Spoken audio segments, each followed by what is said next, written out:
The cold in Vermont was the kind that burrowed deep, settling in your bones and refusing to leave. It had been a relentless winter, one of record-breaking storms and ice-glazed roads, and the tutoring center's converted church basement felt barely warmer than the outside. But I was determined. Teaching in these conditions was no picnic, but for the 5 kids who'd signed up for the weekly reading circle, it was worth it. They deserved more than what this small, underfunded town could offer. My name is Claire Donovan, and I work with students who struggle with reading, dyslexia, learning disabilities, anxiety, you name it. It's not glamorous and it doesn't pay well, but it feels important. It's not every day you find work that aligns with your belief that everyone deserves a fair shot at understanding the world. That's how I justified my impulse buy at the estate sale. It had been a Saturday morning, one of those rare Vermont days where the sky was clear and the roads were passable. The flyer for the sale had caught my eye while I was waiting in line for coffee. Harker Estate, antiques, books, and collectibles. I was always on the lookout for interesting material to use in lessons, and the mention of books hooked me.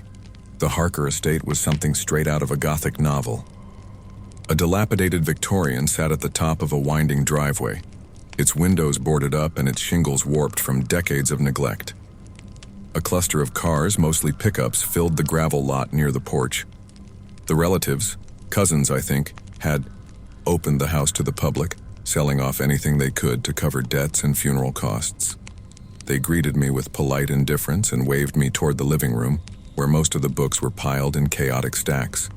It smelled like dust and mildew inside, but there was something else underneath, a faint metallic tang I couldn't place.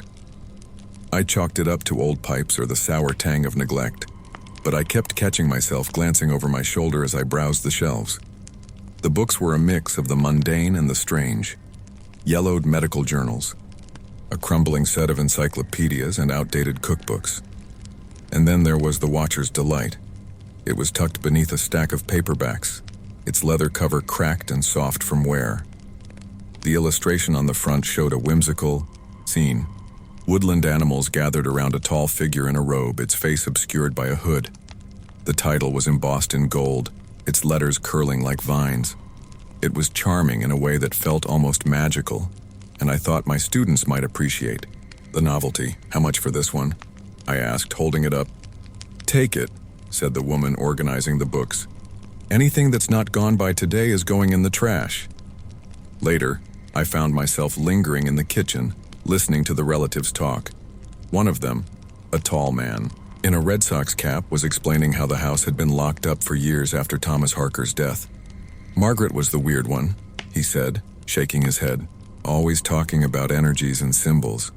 She had the place full of junk when she died. Tommy just shoved it all in that back room and locked it up. Didn't want to deal with it." "Like what?" I asked, curious despite myself. The man shrugged. "Books, papers, weird stuff. They found symbols painted on the walls when they cleared it out. Probably just her trying to keep people out. That should have been my first red flag." Back at the tutoring center, I added the book to my stack of lesson materials, running my fingers over the cover one more time. It was odd, but not unwelcoming, quirky, in a way that I thought might intrigue my students. If I felt a faint chill as I handled it, I ignored it. After all, it was just a book. The tutoring center was quiet that evening, the kind of silence only winter can bring. The thick snow muffled everything, and the only sound was the hum of the fluorescent lights above. My students filtered in one by one, each bundled in puffy coats and scarves, leaving trails of snow behind them. "Grab some cocoa before we start," I called out, nodding toward the thermos and paper cups I'd set up on a folding table. Ben, the first to arrive, mumbled a thank you as he poured himself a cup, his hands shaking slightly from the cold. He was 12, painfully shy and dyslexic, but he worked harder than anyone in the group. Sophie came in next, pulling off her mittens with nervous energy. She was 11 and the most eager, though her confidence was fragile. Luke arrived third, as he always did, wearing his usual skeptical expression. 13, with a sharp tongue and an attitude that said he'd rather be anywhere else. Mason and Mia came together last. Mason, 10, looked like he'd seen a ghost every time he opened a book, and Mia, 12, was whip-smart but easily distracted. "Okay, settle in," I said, waving them to the semicircle of chairs I'd arranged. "Tonight's going to be fun." Luke snorted. "Fun? Reading? Pick one." "Thanks for the vote of confidence, Luke," I said dryly. "Let's see if I can change your mind." I reached for the Watcher's Delight, holding it up so they could see the embossed cover. "This is a little different from what we usually do. It's an old children's book, and I thought it might be fun to read it together." Sophie leaned forward, intrigued. "Where did you get it?" "An estate sale. It's got woodland animals and a mysterious figure in a hood. Maybe a wizard or something. Thought you'd like it." Mason shifted in his chair, looking uneasy. "It's kind of creepy," he muttered. "It's not creepy," Sophie said, though her voice wavered. "It's cute, right?" "Exactly," I said, flipping open the book. "See? Look at these illustrations." I passed it around, letting them study the first page. A fox, a rabbit, and a bird gathered beneath a tree as the hooded figure stood nearby, holding what looked like a staff. The colors were muted like old watercolors, but there was something oddly compelling about the image. Ben was the last to take the book. He stared at the page, his lips moving silently as he tried to parse the text. "Do I have to go first?" "Only if you want to," I said, taking the book back. "How about Sophie starts us off?" The first few sentences were innocuous enough, describing a forest at dusk and the animals preparing for a gathering. Sophie read slowly, her voice trembling slightly as she struggled with a few unfamiliar words. But then the text shifted. "The watchers stir where the veil grows thin," she read. I frowned.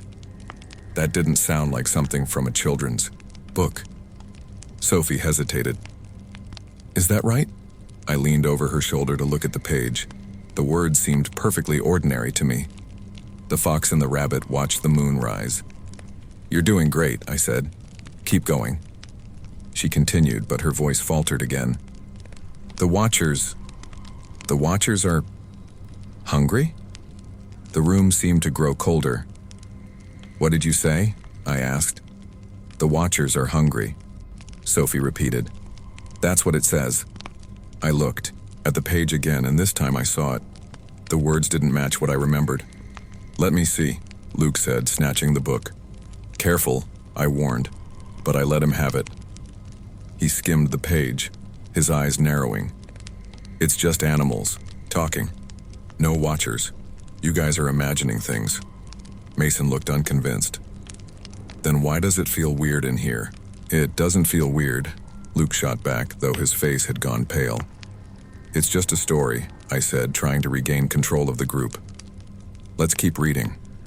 Luke reluctantly read the next passage aloud. His voice was steady at first, but then he stumbled. "The veil. Parts for the chosen kin. What the heck does that mean?" I took the book back. The words were clear as day to me. "The owl flew through the night, calling to its friends." "Good effort, Luke," I said, trying to sound upbeat. "Mason, why don't you give it a try?" Mason shook his head violently. "No way. Come on, it's just a book." "No," he said, his voice rising. "It's not." The temperature in the room dropped sharply, and the fluorescent lights flickered. Sophie screamed, pointing toward the corner. "What's wrong?" I demanded, following her gaze. "There's something there," she cried. "Something where?" She pointed again, trembling. "By the wall. It's tall, and it's staring at you." I turned to Luke. "Do you see anything?" He hesitated, then nodded slowly. "It's like a shadow, but it's moving." "Stop it," I said firmly. "You're scaring Mason." Mason whimpered, burying his face in his hands. "It's whispering," he said. "I can hear it whispering." I grabbed the book, snapping it shut. "Okay, that's enough. We're done for tonight." "But," Sophie started. "No buts," I said. "Go get your coats. I'll walk you all to the door." The students obeyed reluctantly, casting nervous glances over their shoulders as they left the circle. I stayed behind to clean up, my hands trembling as I picked up the book. The leather cover felt colder than before, almost icy. I couldn't stop thinking about the book. Even after the kids had left, their fear stayed with me. Sophie's screams, Mason's whimpers, Luke's pale face, all of it churned in my mind like a storm. I'd brought books into my reading circles 100 times, and never once had something like this happened. The book wasn't just a book, I knew that much. What I didn't know was how or why it had this effect. It was past 10 by the time I locked up the tutoring center. The air outside was sharp enough to bite, the snow crunching beneath my boots as I walked to my car. I tossed the book into the passenger seat, determined to figure out what was going on. The next day I returned to the tutoring center early, hoping to make sense of the watcher's delight before the next session. I sat at my desk, flipping through its pages. The illustrations were as enchanting as ever. Woodland animals gathering beneath the trees, their eyes bright with curiosity. But something about them made my stomach twist. The hooded figure, the one that had seemed whimsical at first, was more detailed than I remembered. Its robes were covered in faint symbols, barely visible unless you looked closely. And its face. I hadn't noticed it before, but there was something unnatural about its blankness. I read through the text slowly, taking notes on anything unusual. At first it seemed harmless, typical children's story fare. But as I reached the middle, the tone shifted. Phrases like "the veil stirs" and "the watchers wait" sent chills crawling up my spine. When I reached the line, "the watchers, hunger for a path," the room grew colder. I snapped the book shut. That evening, the kids arrived for their second session of the week. They were quieter than usual, their laughter subdued. Even Luke seemed on edge, his usual sarcasm replaced with silence. "You guys okay?" I asked. Sophie nodded, but her eyes darted to the corner of the room. "Is the book still here?" "It's just a book," I said firmly, "nothing to be afraid of." Mason's expression was etched with worry. It didn't feel like just a book. I wanted to reassure them, but I couldn't lie. I'd felt it too, that creeping sense of wrongness. "We won't use it tonight," I promised. The session started smoothly enough. I brought out some lighter material, encouraging the kids to take turns reading from familiar stories. It seemed to work, at least for a little while. But then the lights flickered. Sophie froze, mid-sentence. "Did you see that?" "It's just the old wiring," I said quickly. The temperature dropped again, more sharply this time. Luke shifted in his seat, glancing toward the same corner Sophie had pointed at the night before. "There's something there," he said. I followed his gaze, but all I saw was shadow. "Luke, there's nothing..." The words died in my throat. The shadow moved.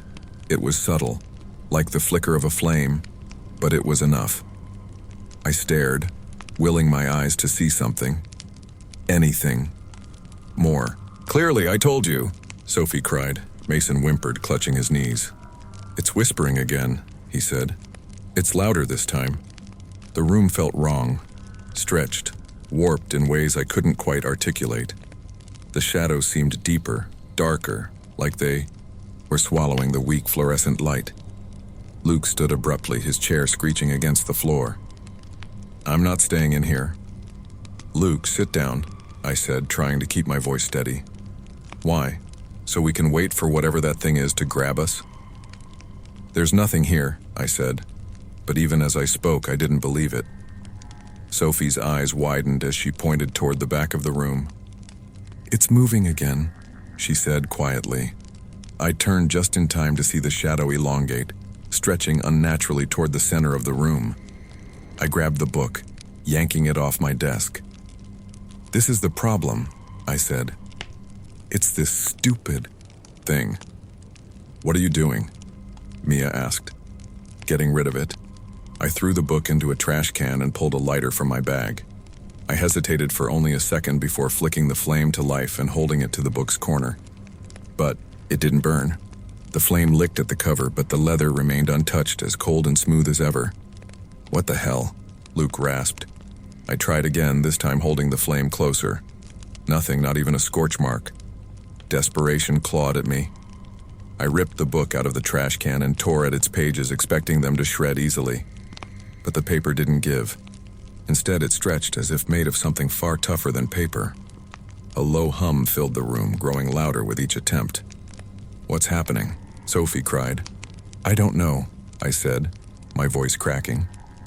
Finally, a page gave way with a loud snap. For a brief moment, I felt a flicker of triumph, until something small and black scuttled out of the torn paper. It looked like a spider at first, but its movements were wrong. Too quick, too jagged. Sophie screamed as more of the creatures emerged, skittering across the floor. They weren't spiders. They weren't anything I'd ever seen. "Get on the chairs," I shouted. The kids scrambled onto their seats and I grabbed a broom, swiping at the creatures as they darted toward us. Mason whimpered. "They're everywhere," he said. And he was right. The creatures were multiplying, pouring out of the book like water from a broken dam. I knew then that the book wasn't just cursed, it was alive. The tutoring center felt like a different place now. Shadows pressed against the edges of the room, their depth unnatural, as though the walls had expanded into a void I couldn't comprehend. And the creatures, those tiny alien things, continued to skitter across the floor. I stood in the center of the room, gripping the broom like a lifeline, surrounded by the kids perched on their chairs. Their faces were pale, their eyes wide and darting. Sophie clung to the back of her chair, her knuckles white, while Luke muttered curses under his breath, his usual bravado long gone. Mason was crying softly, his knees pulled to his chest. I didn't know what to do. "This isn't real," I said aloud, as much to myself as to them. "It's not. This can't be real."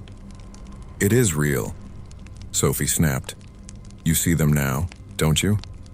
"I see something," I admitted, my voice trembling.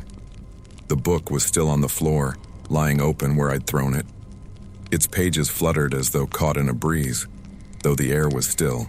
Every time a page moved, more of those small, spindly creatures seemed to crawl out, their jointed limbs clicking against the tile. "We have to stop it," Luke said. "We have to, I don't know, destroy it or something." "I tried that," I said. "It won't burn. It won't rip." "Then what do we do?" Mia asked, her voice sharp with panic. The answer came, oddly enough, from Mason. He was staring at the book, his face streaked with tears, when he muttered, "It's alive." "What?" I asked, turning to him. He looked up at me, his eyes red-rimmed. "The book. It's alive. It's like it wants us to read it." I froze, his words hitting me like a punch to the gut. He wasn't wrong. Every time we'd read aloud, the book had reacted, changing the words, summoning the creatures, making the room colder and darker. The book wasn't just a conduit for whatever was happening. It was the source. I knelt down, hesitant, and picked the book up again. The leather cover felt colder than ever, almost painful against my skin. The symbols etched into it seemed to writhe as I stared at them, like they were alive too. I think," I said slowly, "I think we have to finish it." "What?" Sophie gasped. "Finish the story," I said, though the words felt wrong in my mouth. "The book is alive, but it's also a ritual disguised as a story. If we complete it, maybe we can, I don't know, close it somehow." "That's crazy," Luke said. "What if it just makes everything worse?" "It's already worse," I said, gesturing to the creatures now crawling up the walls. "Do you have a better idea?" I flipped the book open, my hands trembling. The pages no longer looked like paper. They shimmered as though made of liquid light. The words glowed faintly, and I had the eerie sense that they were watching. "Me, I'll read," I said. "You all stay on the chairs, don't move unless I say so." "No way," Sophie said. "We're not letting you do this alone." Before I could stop her, she jumped off her chair and knelt beside me. The others followed, one by one, until we were all sitting in a circle on the cold floor, the book resting between us. I took a deep breath and began to read. The words were foreign, their meaning slipping through my mind like water through a sieve. But as I spoke them aloud, the room shifted again. The shadows on the walls twisted, taking on grotesque shapes. The creatures on the floor paused, their heads, or what passed for heads, snapping toward me in unison. I kept reading. Ornt took over when my voice faltered, her tone shaky but determined. Then Luke. Then Mia. Each of us passing the book like a torch. The words flowed. A mixture of English and something ancient, something I couldn't fully understand but felt deep in my bones. The final passage was the worst. It wasn't just words. It was something more. Speaking it felt like peeling back a layer of reality, exposing something raw and terrible beneath. My voice cracked as I read, and the temperature plummeted further, frost creeping across the floor. The creatures screamed. It wasn't a sound I could describe. It wasn't meant for human ears. But it filled the room, rattling my teeth and making my vision blur. I forced myself to keep going, my voice rising above the cacophony. As the last word left my lips, the book erupted in a blinding flash of light. The creatures dissolved, their forms collapsing into smoke. The shadows on the walls receded, and the warped dimensions of the room snapped back into place. The air warmed, and everything went still. I stared at the book. It was still there, its cover singed but intact. The symbols on its surface had faded, and the pages were blank. "We did it," Sophie whispered, but even as the words left her mouth, I wasn't so sure. The book was gone. Not physically.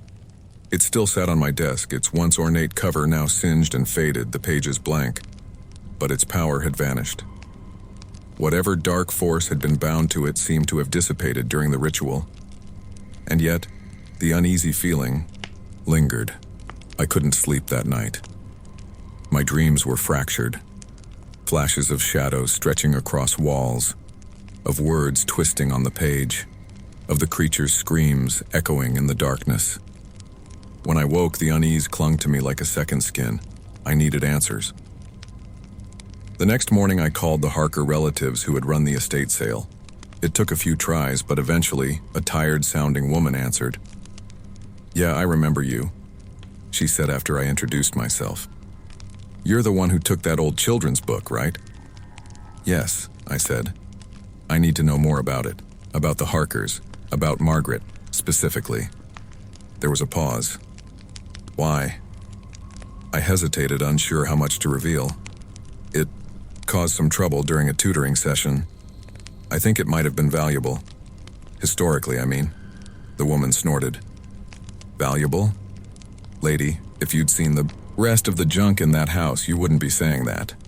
Half the stuff was so weird we didn't know what to do with it. Ended up dumping most of it in the landfill." "Wait," I said. "You dumped it?" "Yeah. Anything we couldn't sell or didn't want. The house was packed with all this creepy crap. Margaret's old books, her journals, even these paintings. She did of, I don't know, symbols or something. Gave me the chills just looking at them." My stomach dropped. "Which landfill?" By noon, I was standing at the edge of the landfill, the stench of rotting garbage thick in the air. The woman at the gate had been reluctant to let me in, but a $20 bill and a convincing sob story had changed her mind. "You're looking for books?" she asked, incredulous. "Yes," I said. "Old ones, leather covers probably, buried under a bunch of other junk." She shook her head. "Good luck." The search was grueling. I waded through mounds of trash, picking through broken furniture, moldy clothes, and shattered glass. The cold air bit at my exposed skin, and my gloves did little to protect my fingers. Hours passed. My boots were soaked through, my back ached, and I was on the verge of giving up when I spotted it. A trunk, half buried beneath a pile of old newspapers. It was locked, but the wood was rotted enough that I could pry it open with a nearby metal rod. Inside, wrapped in layers of yellowed fabric, were Margaret Harker's journals.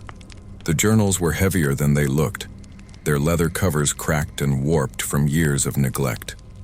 I carried them to my car, my heart pounding with a mixture of dread and anticipation. That night, I sat at my kitchen table, flipping through the pages. Margaret's handwriting was cramped and chaotic, her words scrawled in a mix of English and symbols I didn't recognize. At first, the entries seemed harmless, rambles about her love of literature and her frustration with the small-mindedness of the townspeople. But as I read on, the tone shifted. She began writing about rituals. Margaret had been deeply involved in the occult.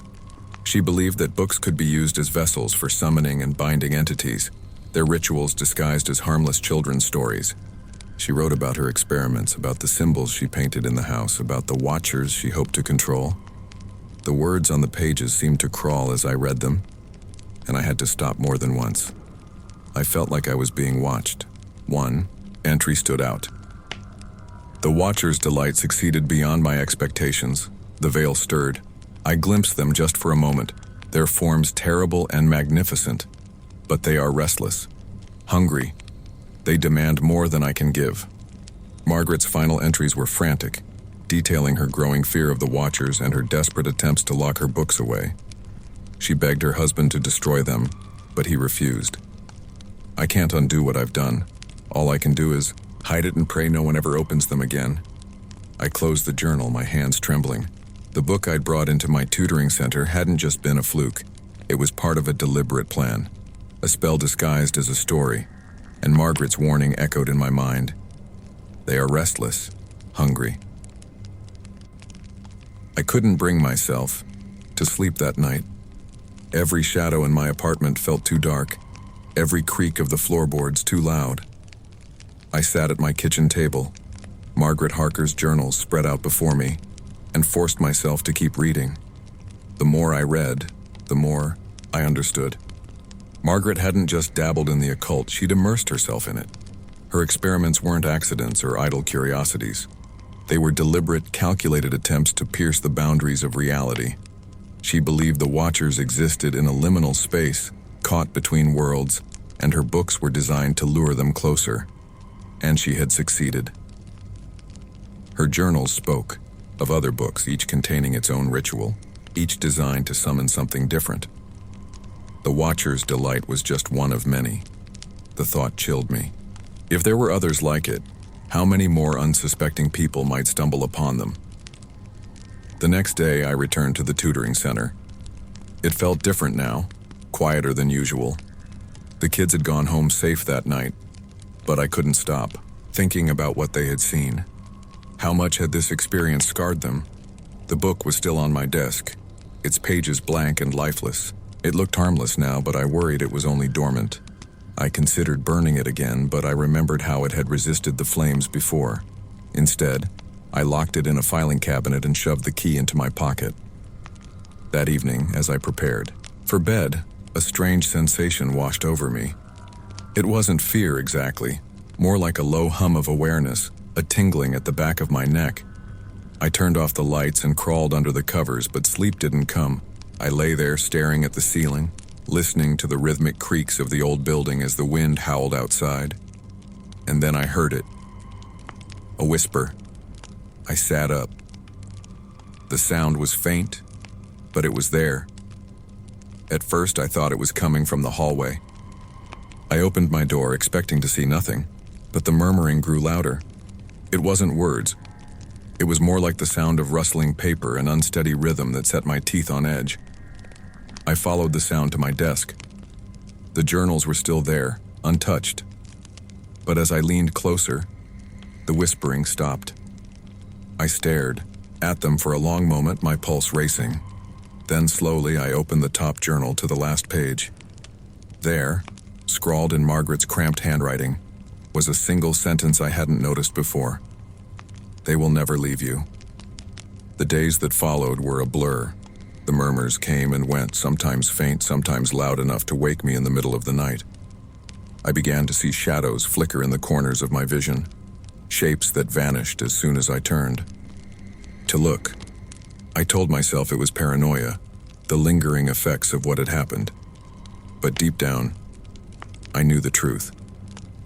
The Watchers weren't gone. I wasn't sure if they were tied to me, or to the book, or to the ritual we had completed. Maybe. It didn't matter. They had marked me somehow, and I could feel their presence everywhere I went. A week later, a package arrived. It was small, wrapped in plain brown paper with no return address. I hesitated before opening it, my hands trembling as I slid a knife through the tape. Inside was another book. Its cover was black, its edges worn. The title, embossed in faded silver, read The Weaver's Hymn. Beneath it was a single note written in a hand I didn't recognize. The Watchers remember. They are waiting. I stared at the book, my stomach churning. The air in the room felt heavier and colder, as though the Watchers were already here, waiting for me to open it and they would not be ignored. For a long moment I sat frozen, unsure whether I ought to burn it, bury it, or throw it into the nearest lake. But then, slowly, I reached out and opened the cover, and I began to read.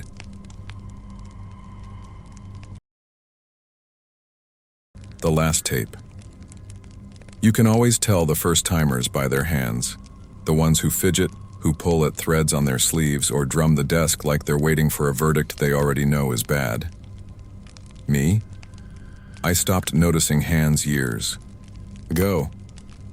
I stopped noticing a lot of things. Name's Vince Ashcroft. Been working the East Corridor office of the Watchtower Division going on 21 years now. I show people how they're going to die. That's the job. No metaphor, no marketing fluff, no dramatized pitch with blinking lights or mystic robes. Just a sterile monitor, a play button, and 4 to 7 minutes of absolute finality. Sometimes more, depending on how slow it happens. I wasn't always in this chair. Before all this, I played rhythm guitar for a sludge metal outfit that barely scraped the surface of the Tampa scene. We were loud, angry, broke, and high most of the time, had a decent following. Nothing chart-worthy, but the kind of local loyalty that earned you free drinks and backroom stitches if things went sideways at a show, which they usually did. I died once. Or I should have. Van flipped on I-275 after a set in Ybor. Our drummer lost half his skull to the guardrail, and our bassist got folded into the frame, instantly rendered unrecognizable except via dental records. I crawled out with a broken arm and no pulse for 6.5 minutes. I don't remember the light or the tunnel.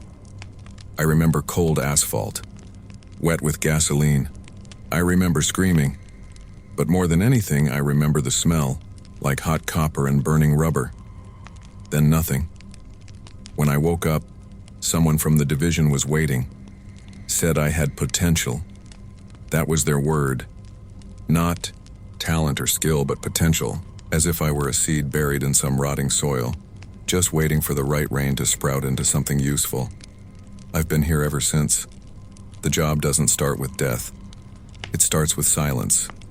Most folks sit in that chair staring at the monitor like it's going to change if they squint hard enough. Some cry, some laugh, some bolt before I can even log in.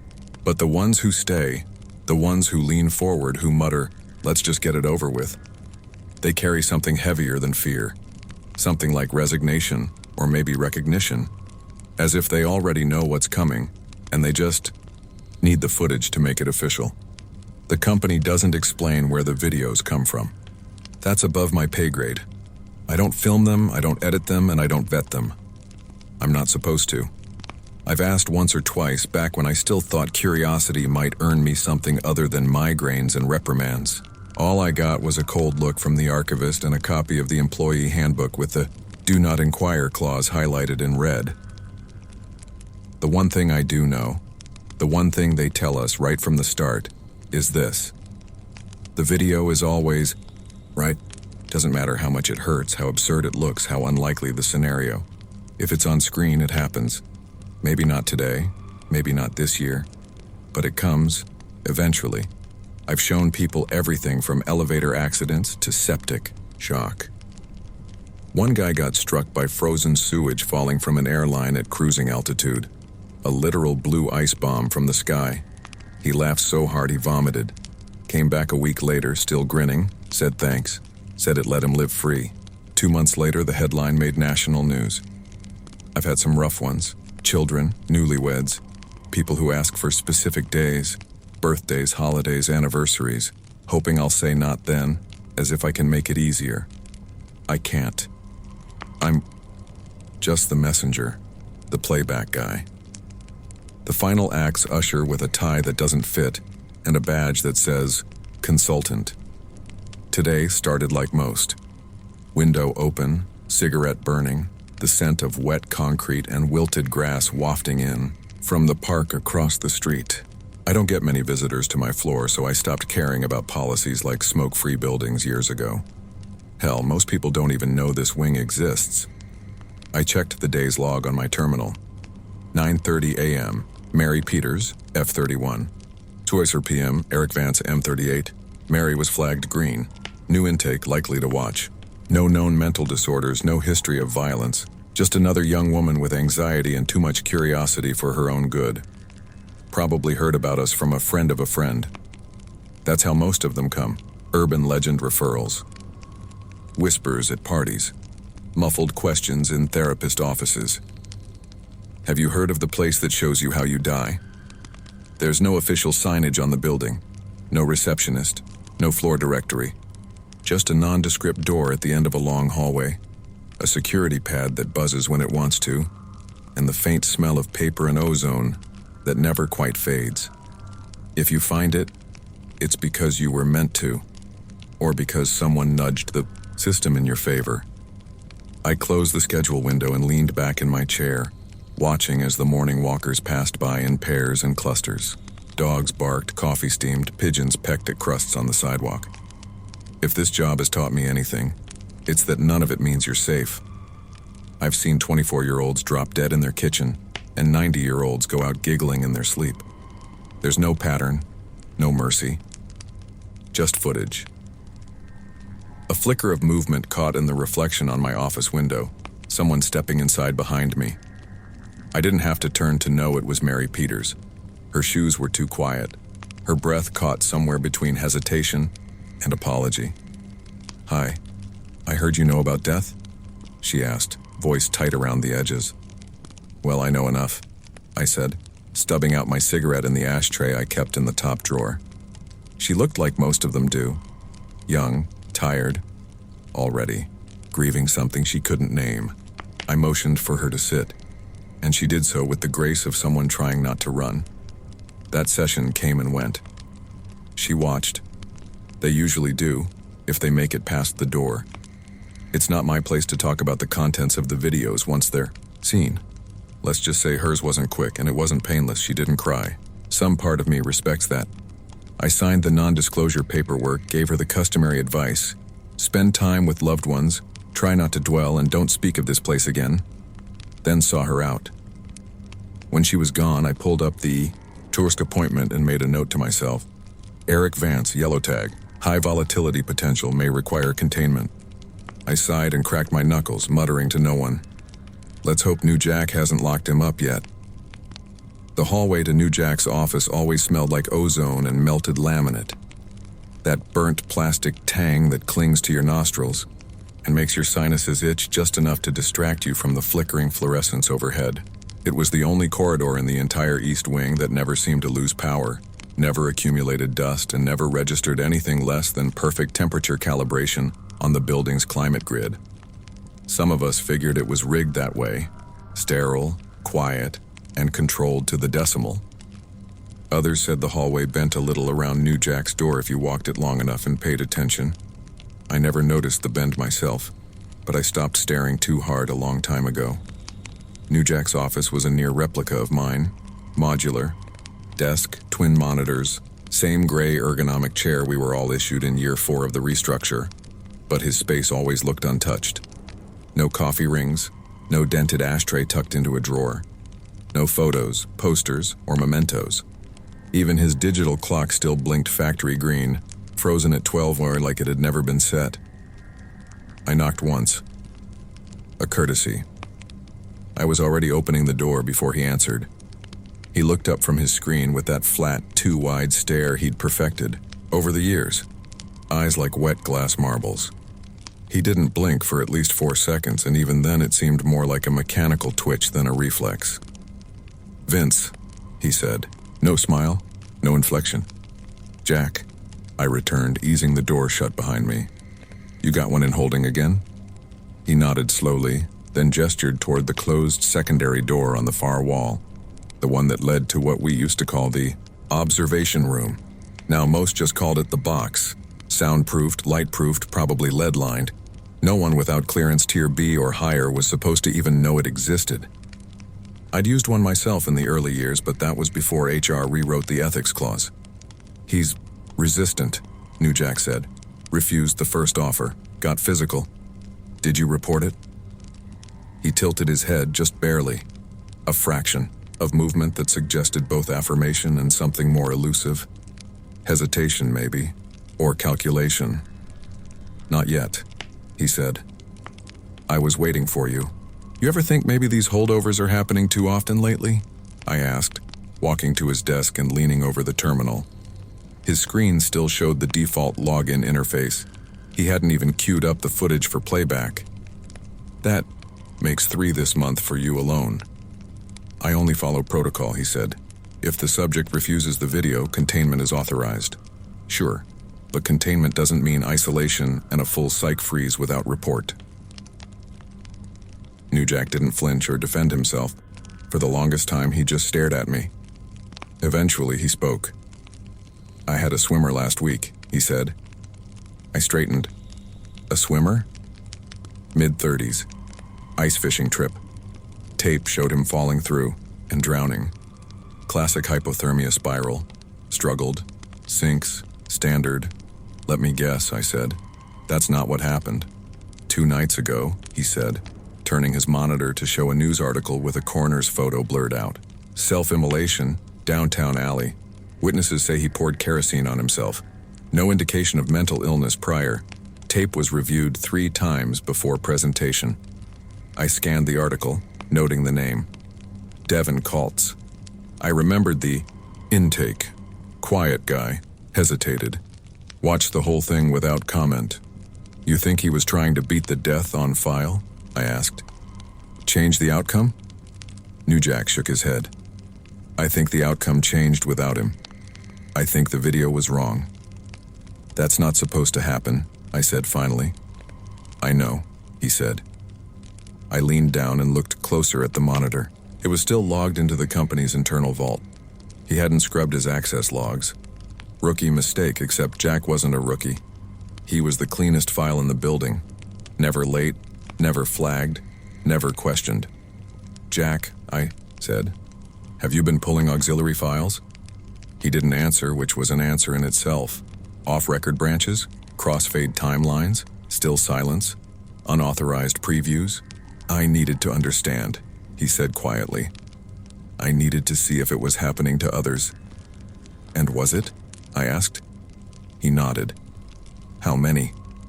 His fingers tapped the edge of the desk, slow and methodical, as if counting invisible lines on his palm. 17, he said. 17 mismatches? I asked. You sure? Some were small. Wrong date. Different setting. Others were severe. One subject had no death recorded at all. I stood still for a long moment, watching him. Watching the faint twitch in his jaw as he processed something silently. There was no sweat on his brow, no panic in his posture. In spite of that, I could see the tension pulling at the edges of his mouth. You didn't report this, I said. It wasn't a question. They would have wiped my access. He was probably right. The company didn't entertain anomaly reports from Tier C personnel. You had to file them through a handler, and the handlers were all relocated when the reconciliation protocols went into effect 2 years ago. That left us, the last generation of direct presenters without a voice at the table. Anything else I should know? I asked. New Jack turned to the wall-mounted cabinet behind him. It was flush with the drywall, coded to his biometric ID. He pressed his palm to the surface, and a soft hiss followed as the door retracted. Inside were several data cartridges. Old models, mostly glass-encased quantum cores used during the last analog-digital bridge cycle. One of them was matte black, unlabeled except for a silver seal with a single initial etched into it. V. He handed it to me without speaking. I stared at the cartridge, a chill running down my spine. I knew I was holding something meant to remain, unseen. "That's not the one I watched," I said, swallowing hard. "I know," he replied. "Where did this come from?" "I found it in the archive," he said. "Your original death file was replaced in the master stack sometime around your 5th year. This was buried in a shelf tagged for compression." I stared at the cartridge, unsure if I should pocket it or smash it against the wall. "And you watched it?" I asked. New Jack didn't answer. Instead, he turned back to his desk, opened a blank intake form and said, "Vince, I think we're not showing people how they die anymore. I think we're telling them." The door buzzed behind me. My next appointment. I didn't move. I slipped the cartridge into my jacket pocket and left without another word. The elevator to sublevel 3 groaned like it hated remembering it still had to move. Most days, the building's lower levels felt as if they were resisting gravity, not succumbing to it. The walls grew narrower the farther down you went, and the lighting shifted gradually from fluorescent white to that dull, soulless amber that looked like it belonged in a fallout shelter. They never piped in music, just the low churn of old hydraulics and the occasional groan from pipes that hadn't been serviced since the Nixon administration. The archive sat behind a steel-plated vault door, reinforced during the Continuity Security Act of '87. At least that was the last year etched into the registry panel. Everything else had been updated digitally, except the man who operated it. Geller was a fixture here long before I was. Nobody knew his first name, and I doubted he remembered it himself. He was thin in that way that didn't look like weight, lost but like something had carved the fat out of him on purpose. Wireframe limbs, translucent skin, and a pair of eyes that never left the monitors unless he had a reason. Rumor had it he hadn't stepped outside in 12 years, still carried a pocket watch, still kept analog backups of all incoming death codes on microfiche. He was sitting in his usual rolling chair, back hunched, habitually twirling a stylus between his knuckles. His workstation spanned half the chamber, layered in tiers of glowing blue hollow-sheets and shelved reels, some marked with codes I'd never even seen in the protocol handbooks. "Mr. Ashcroft," he said as I stepped across the threshold. "You're late." I wasn't aware I had an appointment. "Neither was I," he said without looking away from his screens. "Yet here we are." I held up the black cartridge. "This come from your stacks?" Geller's fingers froze. He didn't take the cartridge from me.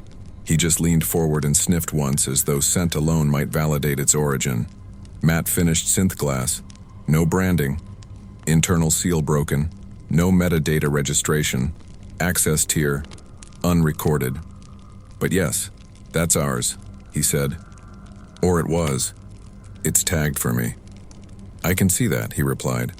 "And I assume you've already deduced that this was not the file shown to you upon entry." "I have." Then the question becomes, why was it stored where only a clearance-voided operator could find it? That's one of several questions. "I have," I said.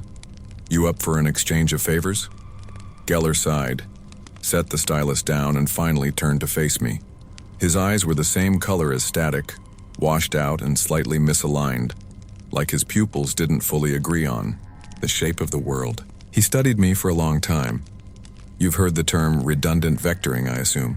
he asked. "Used to show up in the old tech manuals, something about overlapping timelines." "Redundant vectoring," he began, rising from his chair and moving to a wall of vertical drawers, "is what we call the unavoidable fractalization of universal potential. Every life, every choice, every second, casts probabilistic echoes. The videos we store aren't predictive models. They're actual outcomes, tangible records harvested from adjacent instances. So they're real," I said, "but not necessarily are real." Geller gave a small, bitter smile. To me, it appeared more like a grimace, rearranged to fit polite society. "Precisely. Our job has never been to predict death, Mr. Ashcroft. We curate it. We assign the most probable, most stable outcome to each subject in order to reinforce local continuity. We are reality's spine surgeons. We ensure no limb twitches where none should exist." That's a hell of a metaphor, I said. It's not a metaphor, he replied, returning to the console and pulling up a schematic. On screen, I saw what appeared to be a branching neural map, veins of light twisting into fractals, some marked in green, others in red, and a rare few blinking amber. This is what happens when a subject receives an unapproved vector. They begin to resonate with the wrong layer. That causes bleed, feedback loops, probability collapses, nonlinear behavior. Reality gets confused, I said. Exactly, he confirmed. And confusion is intolerable to the system. Eventually, something must collapse to reconcile the contradiction. I thought about New Jack, about his swimmer, about the alley fire that shouldn't have happened. And you've seen this happening more often? I asked. Geller leaned back, drummed his fingers once on the panel and pulled up a new interface, an access log. 4 months ago, we began receiving trace anomalies in the L3 stack, he said. Initial assumption was data corruption from the 7XA compression algorithm, but then we traced the breaches back to operator usage. Tier C, East Wing. He tapped twice. Operator ID, JRN103. Alias New Jack. Jack's been pulling off-vector reels, I said. Not just pulling them, Geller said. He's been cross-tagging alternate deaths to known clients, feeding them incompatible endpoints. Some were close enough that the system didn't flag them immediately, but others, he tapped again. A thumbnail appeared. It was labeled Calt's Deep Varzo 2XLT tagged with a red triangle. I didn't need to open it, I already knew the contents. Why? I asked. Unknown, Geller said. But it's not just Jack. We've recorded 3 other operators with unauthorized retrieval events in the last 12 months. 1 in Osaka, 1 in Geneva, 1 flagged, but not yet identified. The pattern is spreading.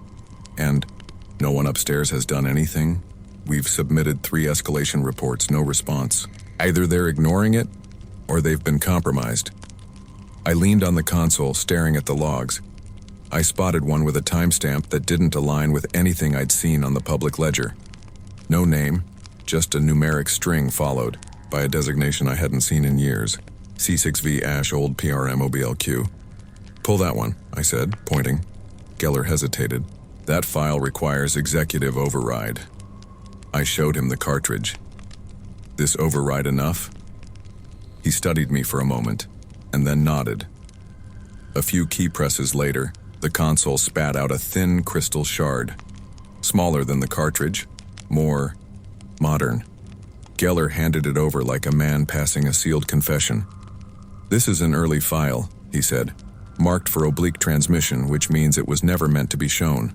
The obliques are reserved for candidates deemed potential disruptors, people whose deaths are likely to cause disproportionate ripple effects if misassigned. So they buried it. They curated it, he corrected.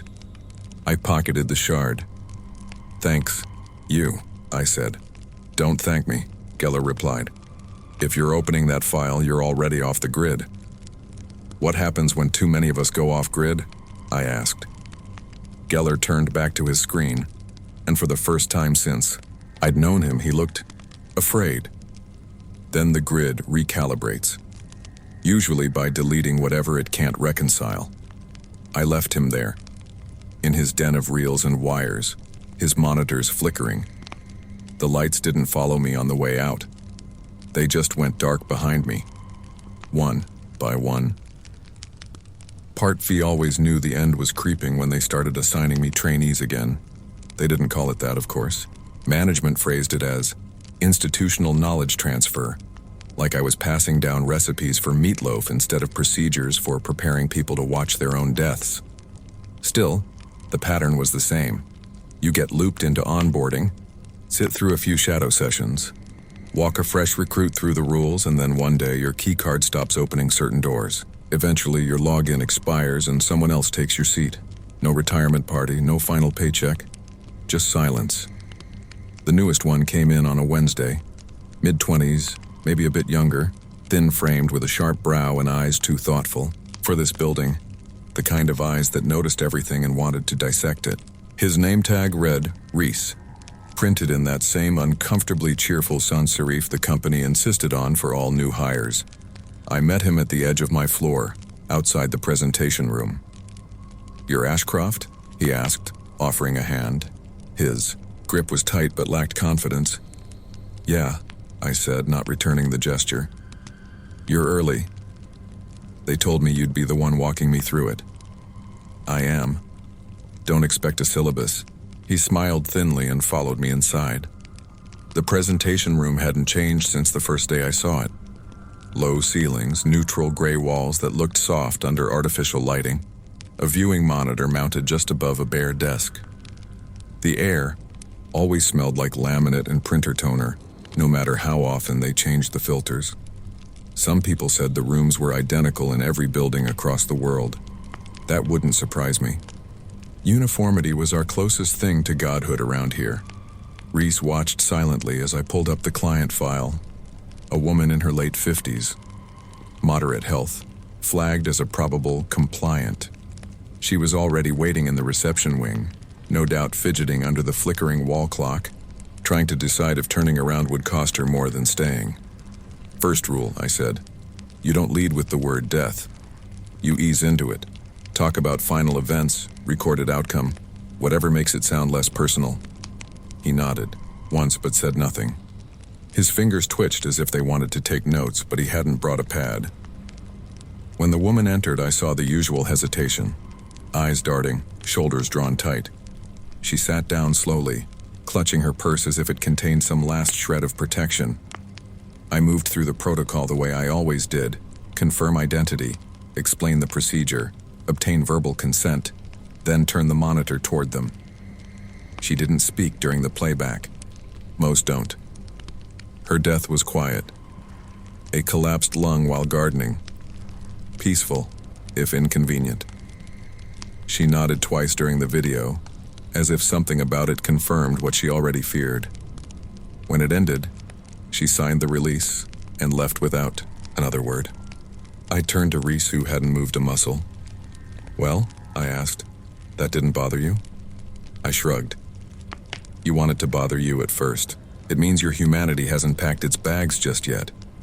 But you'll find it easier if you stop trying to carry what's not yours." Reese leaned against the wall, eyes fixed on the now dark monitor. "She didn't cry.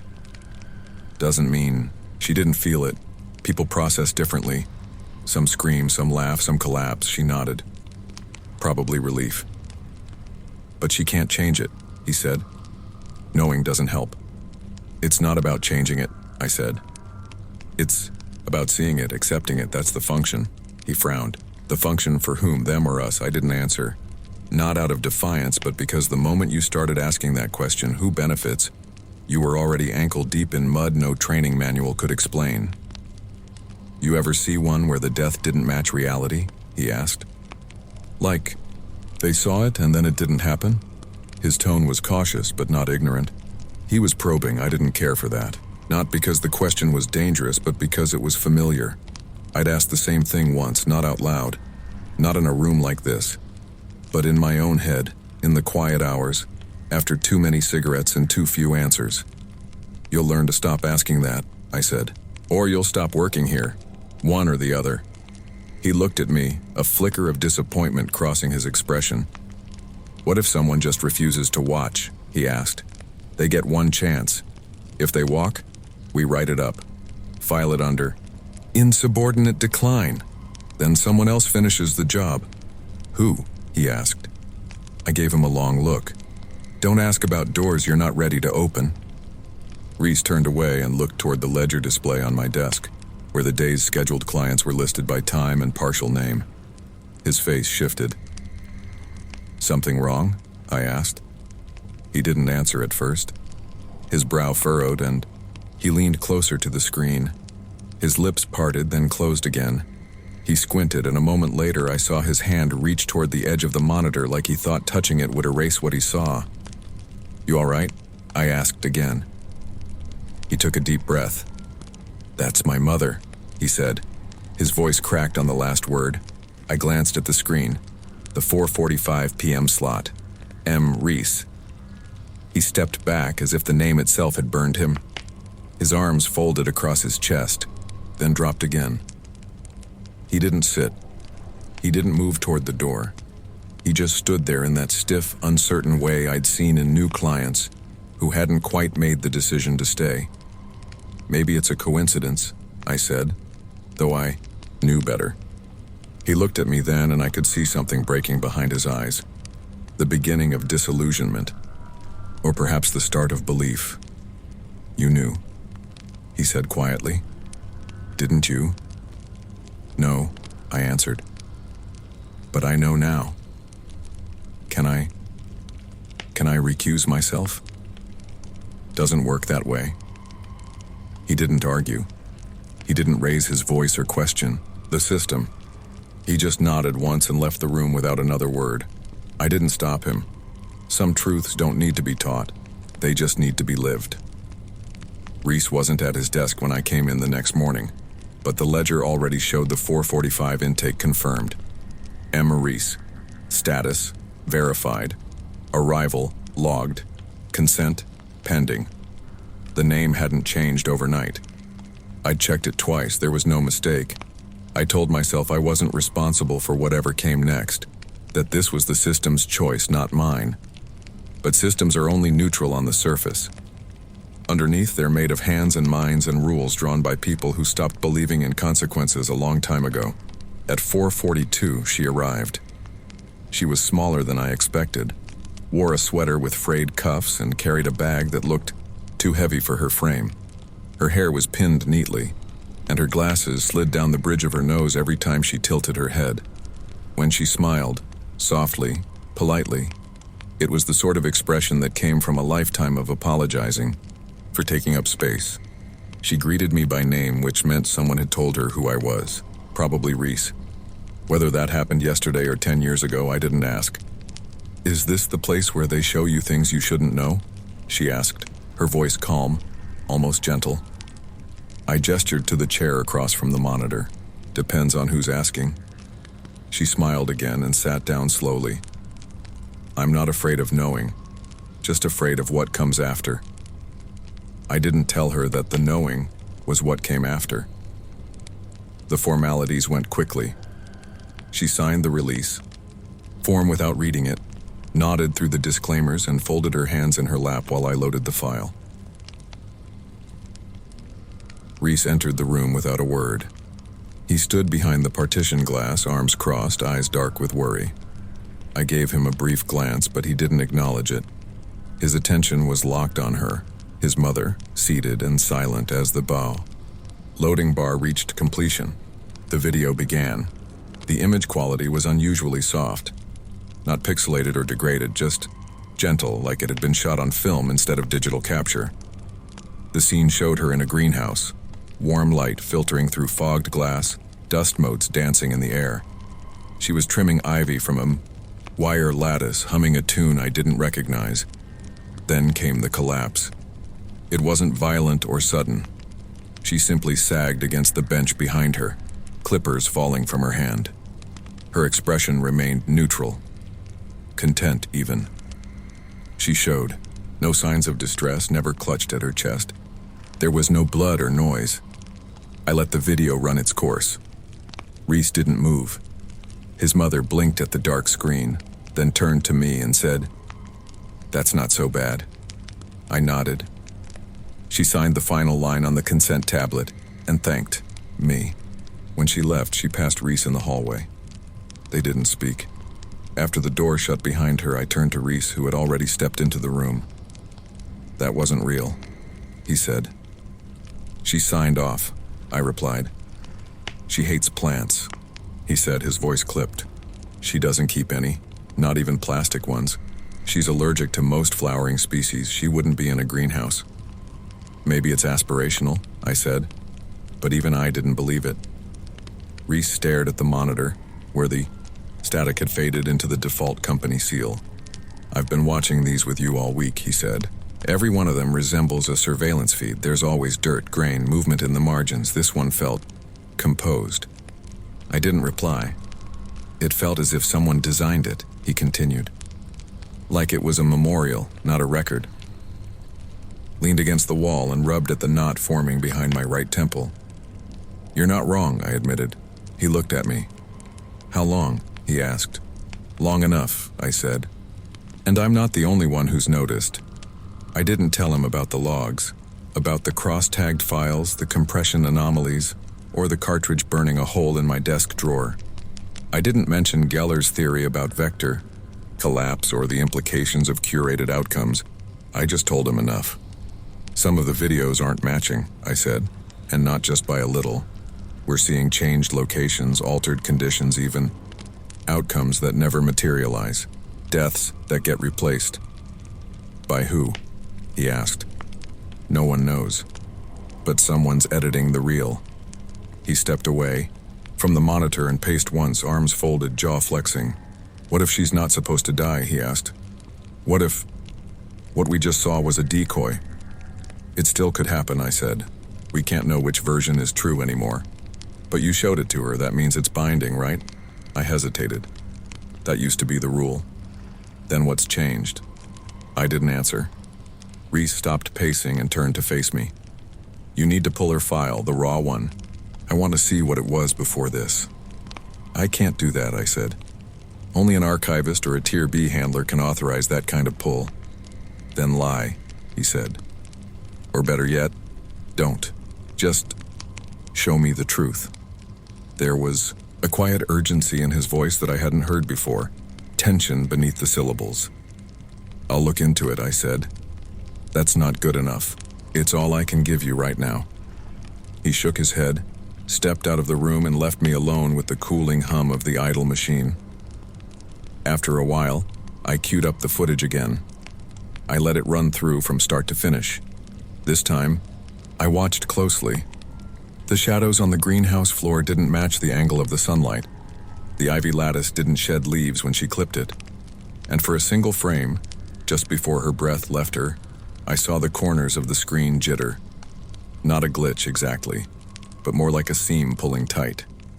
I rewound and played it again. The frame held and then buckled before finally stabilizing. Something behind the reel was watching back.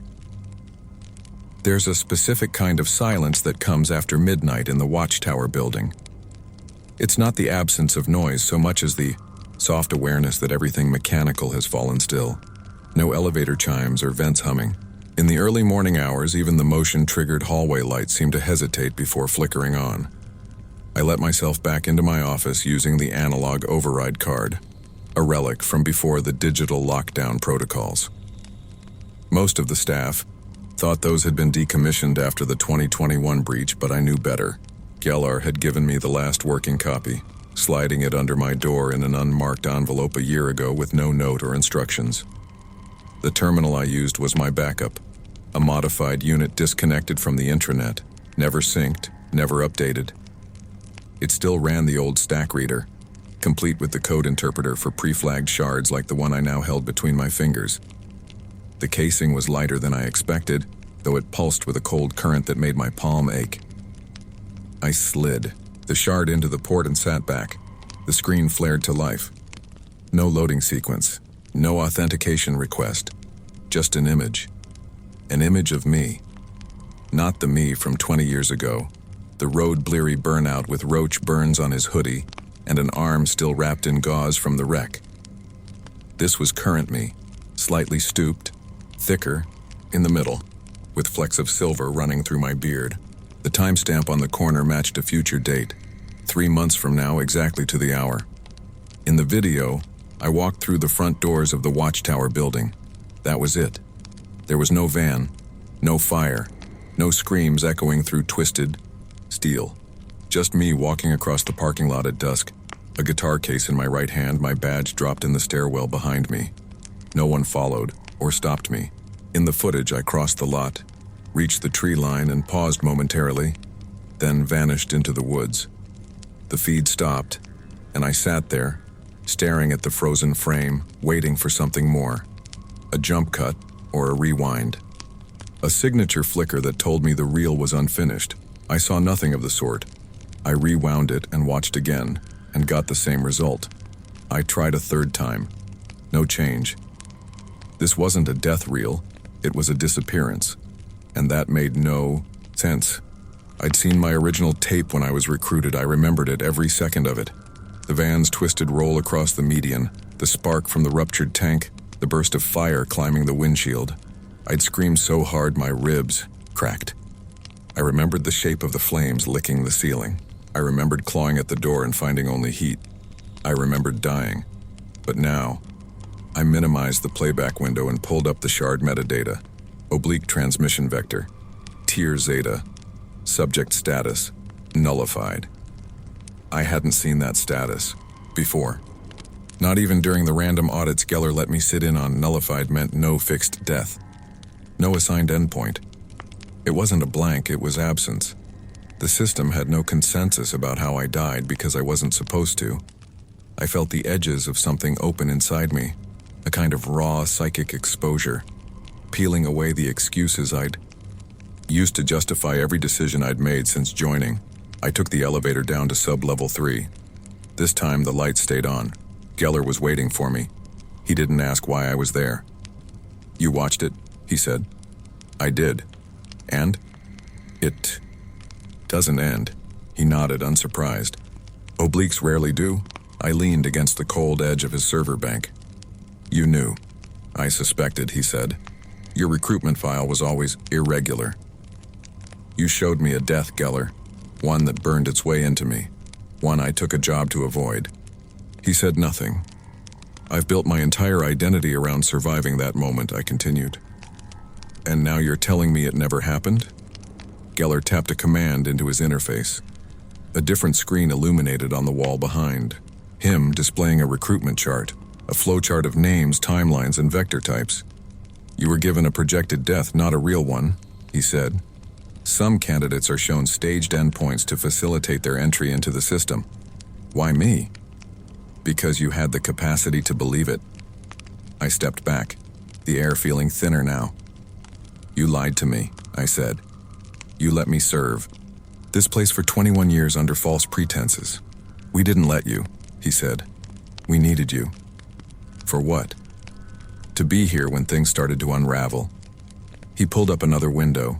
System integrity reports, flagged nodes, corrupted timelines, deaths that no longer map to their assigned owners. "You're a fixed point, Vince," he said. "An anchor. Nullified subjects don't generate resonance. That makes you stable in ways the rest of us aren't." "I'm not a person to you," I said. "I'm ballast." "You're more than that," he said. "You're unbound. You're the only one who can leave without consequence." I thought of the footage, the simple act of walking away. "I'm not dead in that tape," I said. "No," Geller agreed. "You're free." The word didn't feel real in my mouth. Not in this place. Not in a building lined with glass coffins and whispers that echoed backward through time. "Why show it to me now?" I asked. "Because you're ready," he said. "Because if you stay much longer, the system will find a way to assign you something permanent. It doesn't like gaps. Eventually, it closes them." I left without another word. Back in my office, I sat at the desk and stared at the shard. It glinted in the dim lamplight like something both sacred and profane, something forgotten by its maker. I thought of Reese, of his mother, of the glitches, the cracks showing through the seams. What if none of this had ever been real? What if all the deaths were scaffolding for something we couldn't comprehend? What if the company didn't preserve fate but created it?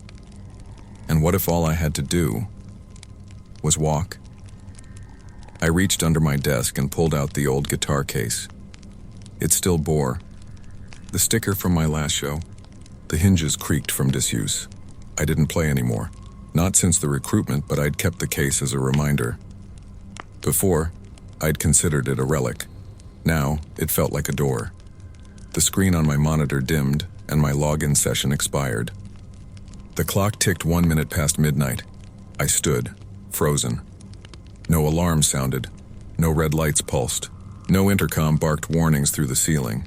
There was nothing but silence, the kind of quiet that comes before something ends, or before something begins. Partset knew. Jack's door was unlocked when I got there, which was already strange. He never left it unsecured, not during work hours, certainly not after. I stepped inside and found him exactly where I expected, seated at his desk, spine rigid, fingers steepled like he'd been waiting since the day began. "You watched it?" he said, no question in his voice.